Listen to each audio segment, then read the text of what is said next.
10 మంది సిబ్బంది ఉన్నారు, ఇద్దరు మాత్రం జస్ట్ నెలల పిల్లలు కూడా ఇద్దరున్నట్లు మనకు ఈ ఇప్పుడున్నటువంటి హిస్టరీ చూస్తే మనకు స్పష్టంగా అర్థమవుతుంది. చూడాలి ఈ కేసుకు సంబంధించి ఈరోజు జరిగినటువంటి ప్రమాదానికి సంబంధించి ఇప్పటికే అధికారులు కూడా పూర్తి స్థాయిలో విచారణ కొనసాగిస్తున్నారు. ప్రమాద తీవ్రతను చూస్తే మనకు స్పష్టంగా అర్థమవుతుంది అక్కడ ఏం జరిగి ఉండొచ్చు అనేది ఒక అంచనాకు కూడా రావచ్చు. ఖచ్చితంగా సాంకేతిక లోపంతో ఈ ప్రమాదం జరిగిందనేది ఒక ప్రాథమిక నిర్ధారణకు వచ్చినప్పటికీ కూడా ఇక అన్ని కోణాల్లో దర్యాప్తు జరిపితే అసలు వాస్తవాలు బయటపడేటువంటి అవకాశం ఉంటుంది.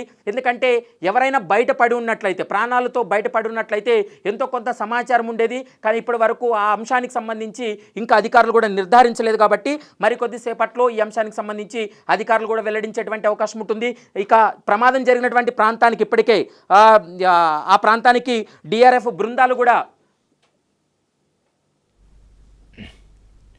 ఎస్ ప్రవీణ్, సో ఇది ప్రమాదం జరిగిన తీరు, దాని తీవ్రత అంతా ఇప్పటివరకు చూసాము. అంటే టేకాఫ్ అయిన 5 నిమిషాలకే అది కూలిపోవడము, అది ఖచ్చితంగా సాంకేతిక లోపంగానే అర్థమవుతోంది ఇప్పటికైతే. ఎందుకంటే ఏమీ ఢీకొన్న పరిస్థితి అయితే అక్కడ ఏం కనిపించట్లేదు. మొత్తంగా AI-171 బోయింగ్ విమానం అహ్మదాబాద్ సుభాష్ చంద్రబోస్ ఇంటర్నేషనల్ ఎయిర్పోర్ట్ నుంచి లండన్కి బయలుదేరిన 5 నిమిషాల్లోనే విమానం కుప్పకూలిపోయింది. దాంట్లో 242 మంది ప్రయాణికులు ఉన్నారు. గుజరాత్ మాజీ సీఎం, 2 సార్లు ముఖ్యమంత్రిగా పనిచేసిన విజయ్ రూపాణి, ఆయన సీట్ నెంబర్ 12 అని కూడా చెప్తున్నారు. దాంట్లో ఆయన ఉన్నారు. తన కుమార్తె లండన్లో ఉంటారు. తను చూడడానికి వెళ్ళడానికి ప్రయాణం ఆయన ప్రారంభించారు. కానీ ప్రారంభించిన 5 నిమిషాల్లోనే విమానం కుప్పకూలిపోయింది. సరే, అఫీషియల్గా కేంద్రం నుంచి లేకపోతే విమానయాన శాఖ నుంచి ఎటువంటి రిపోర్ట్ అందుతోంది, అలాగే ప్రమాదానికి సంబంధించిన మిగతా updates Delhi correspondent Krishna update చేస్తారు. Krishna, over to you.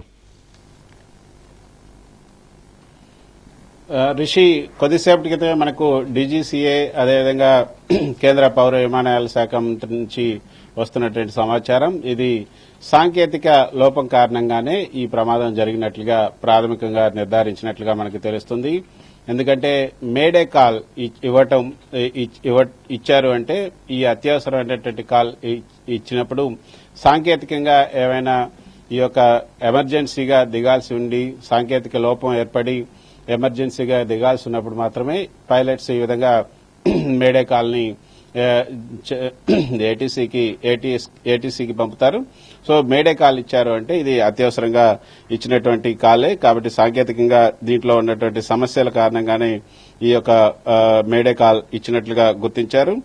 ATC పైలట్లు ఏదైతే 1:39 గంటలకు టేకాఫ్ అయిన వెంటనే కొన్ని క్షణాల్లోనే ఇది కుప్పకూలిపోయింది. ఆ సమయంలోనే పైలట్ నుంచి ఏటీసీకి మేడే కాల్ అంటే డిస్ట్రెస్డ్ కాల్ వచ్చినట్లుగా పౌర విమానయాన శాఖ వర్గాలు తెలిపాయి.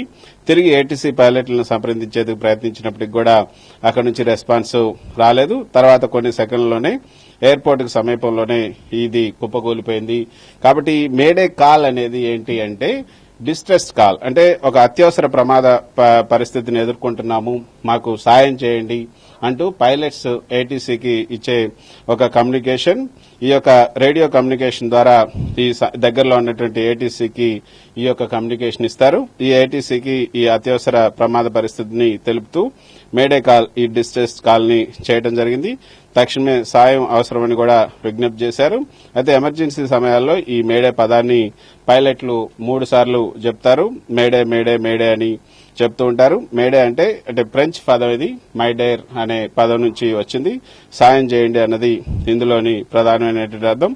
ఇది రేడియో కమ్యూనికేషన్ ద్వారా, అంటే సాంకేతికంగా లోపం ఏర్పడినప్పుడు రేడియో కమ్యూనికేషన్ ద్వారా దీన్ని పంపించడం జరిగింది.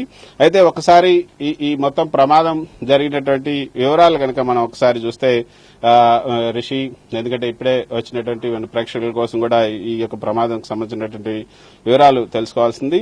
ఇది air India flight A171 Boeing 787-8 dream liner, registration VTANB అని కూడా తెలుస్తుంది. అయితే 11 సంవత్సరాలు మాత్రమే దీని వయసు, అంటే 11 సంవత్సరాలు అయింది దీన్ని మన డ్రీమ్ లైనర్ సిస్టంలోకి తీసుకొచ్చి.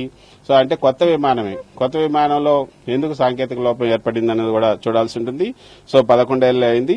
1:38కి స్థానిక సమయం 1:38కి అహ్మదాబాద్ నుంచి సర్దార్ వల్లభాయ్ పటేల్ ఇంటర్నేషనల్ ఎయిర్పోర్ట్ నుంచి లండన్లో ఉన్నటువంటి గ్యాట్విక్ కి ప్రయాణమైంది.